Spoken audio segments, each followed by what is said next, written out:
Hey everyone, how's it going?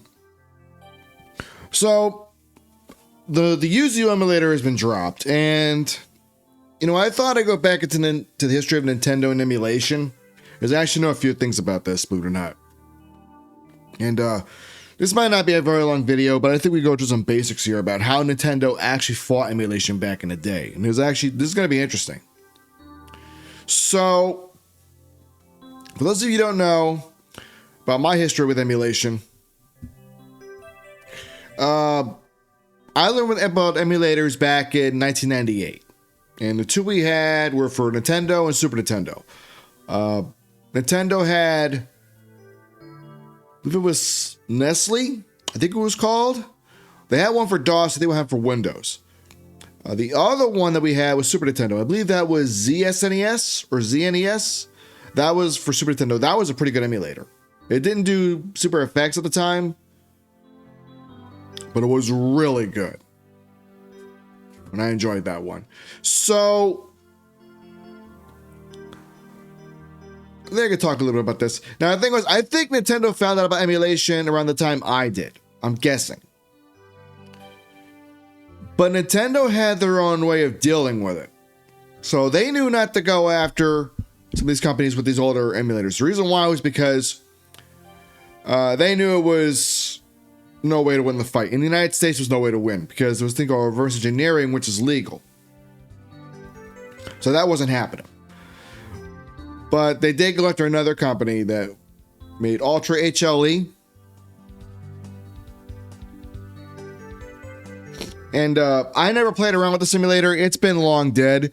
I thought Nintendo won that case, but I looked into it and turned out they did not. They never won that case. The developers just gave up on it because better emulators came out after that, and they just said, fuck it. But Nintendo went after this for N64 emulation because it came out in 1999, the same time, or at least they found out about 1999, when the N64 was still on the shelf. So they had a reason to go after Ultra HLE. They didn't make it very far, unfortunately, because of the whole reverse engineering thing back in the day. But the developers gave up on it a few years later. By 2002, the last code for this was done. That was it. And don't even bother using this one because there's better emulators after this. Like, way better. But for Nintendo and Super Nintendo, they had a way to beat that. And this is how they did that. So they found about emulators about that. And they were like, well, we could beat this. How can we do this? Okay, you can play these on a PC, but you can't really play them on a laptop because they're way too expensive back then. Like a laptop back then was like $4,000 compared to today. Today you can buy a laptop for $200, no problem.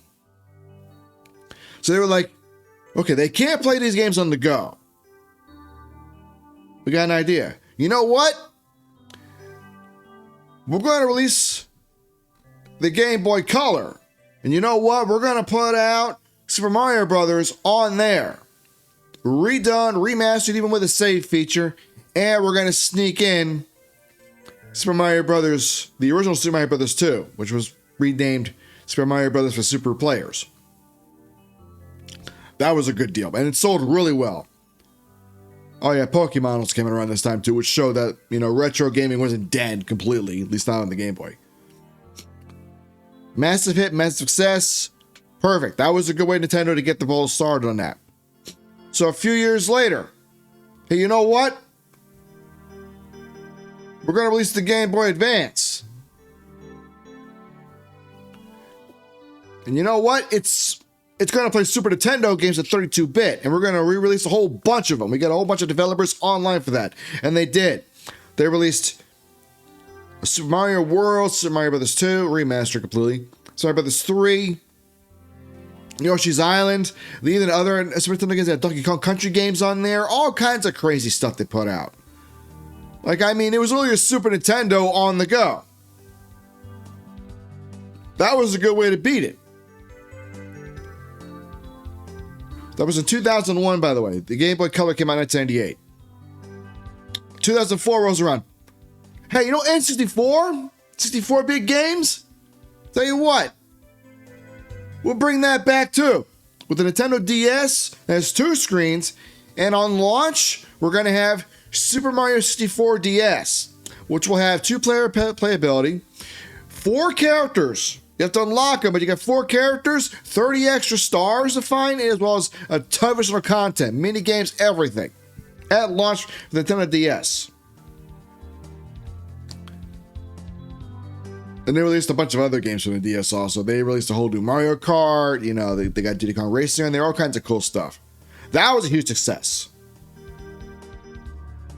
But the DS line went all the way up until the 3DS XL, new 3DS XL, way later on. In fact, they didn't discontinue that until that didn't discontinue until 2019. So that went on for a long time. But that was the way of beating that. Doesn't stop there. 2 years later, hey, you know what? We got this new console, the Wii, coming out, and you know what? We're going to have Virtual Console, which will have NES, Super NES, Sega Genesis, and Nintendo 64. All you got to do is go on to the shop. For NES games, it was $5.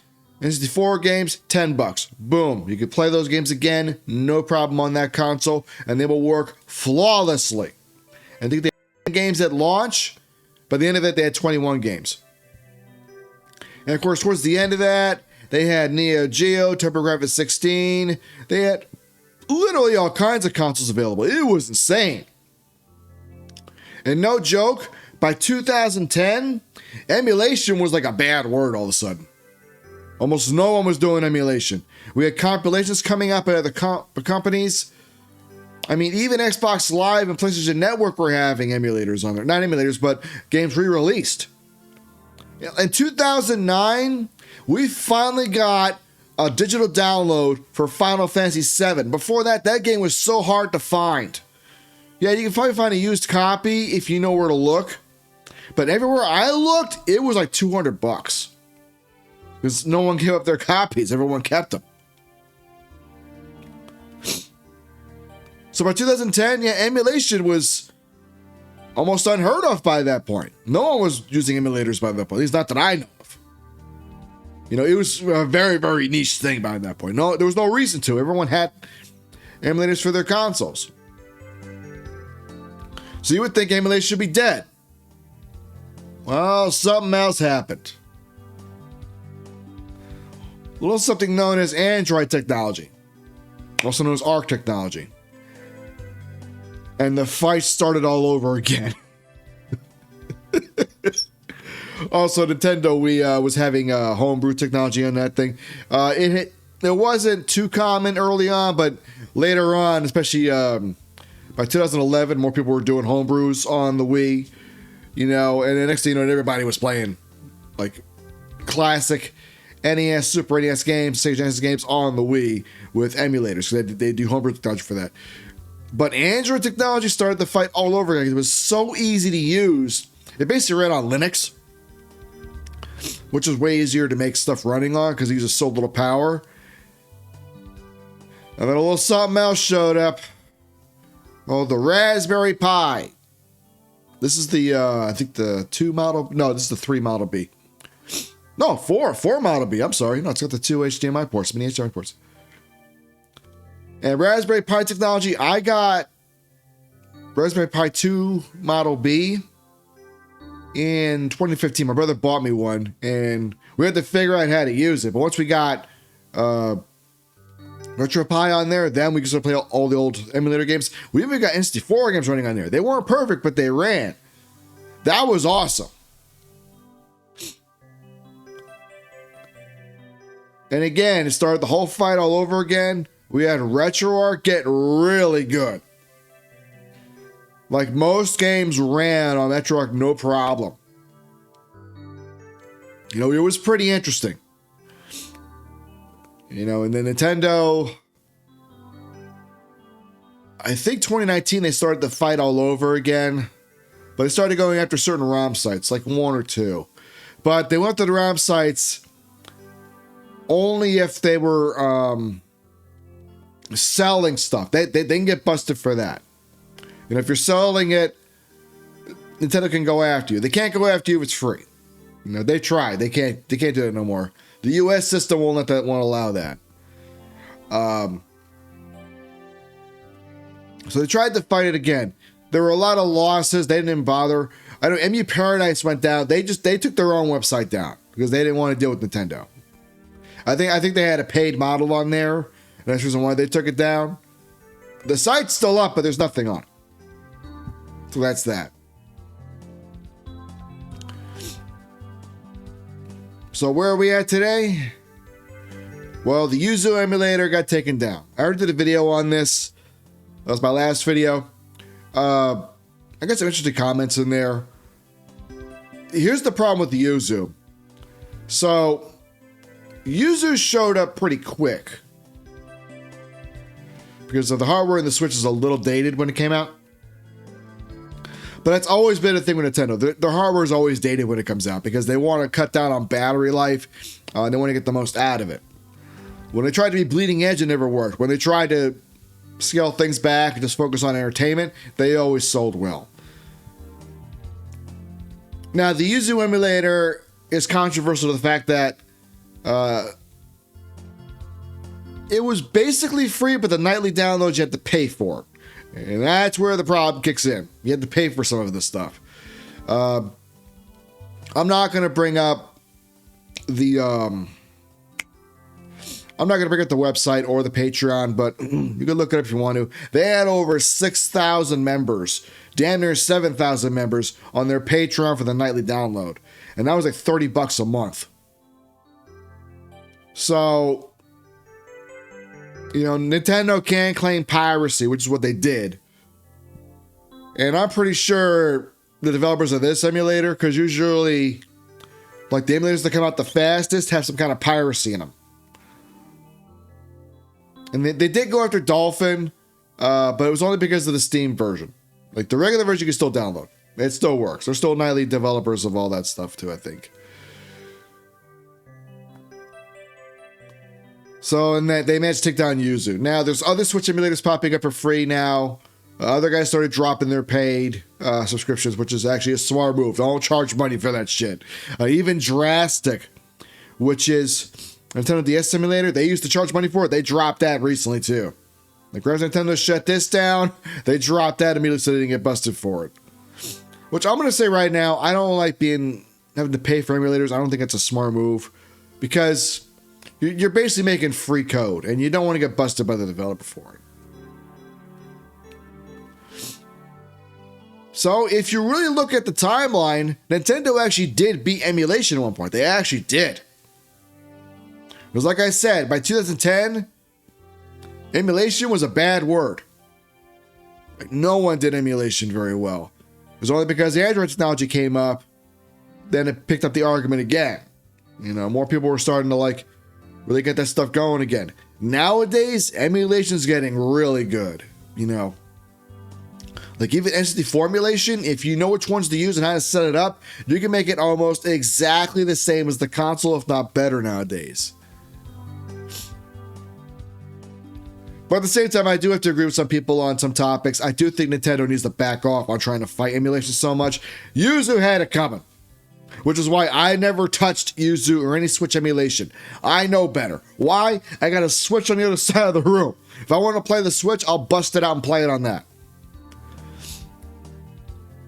Also, let's get another topic out of the way real quick about the whole Switch being underpowered. The Switch has plenty of power. The thing is, you got to design your games for that hardware. Okay, that's how that works. You know, I mean, hell, my phone, I could play games on this just fine. You know, and sometimes I do. Not a lot, but I do. You know, I got an ROG Ally. I didn't buy it because it was super powerful. I bought it because I wanted to play older games on the go almost flawlessly. It's the only reason why I bought that thing. You know, also have PC games on the go, but classic PC games I want to play. I think people really just drop the argument of the Switch is not powerful enough. You know, people say Switch isn't powerful enough. Geeks and nerds. That's it. Everyone else doesn't give a fuck. And I know, I talk to people who own Nintendo Switches. Most of them don't fucking care. They'll just play the games on it and that's it.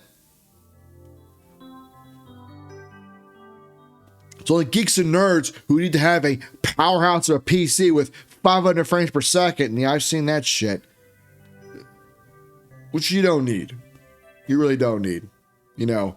And by the way, 30 frames per second is not a problem, okay? 30 FPS is not an issue. It's new to a lot of you guys because, oh, we discovered 240 hertz monitors. We need to have higher refresh rates. No, you fucking don't. You really don't.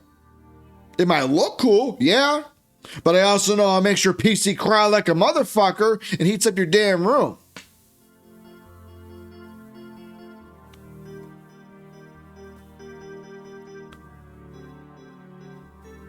You know, and I think really what also made this whole thing a problem was when the Steam Deck came out, which I don't have a Steam Deck.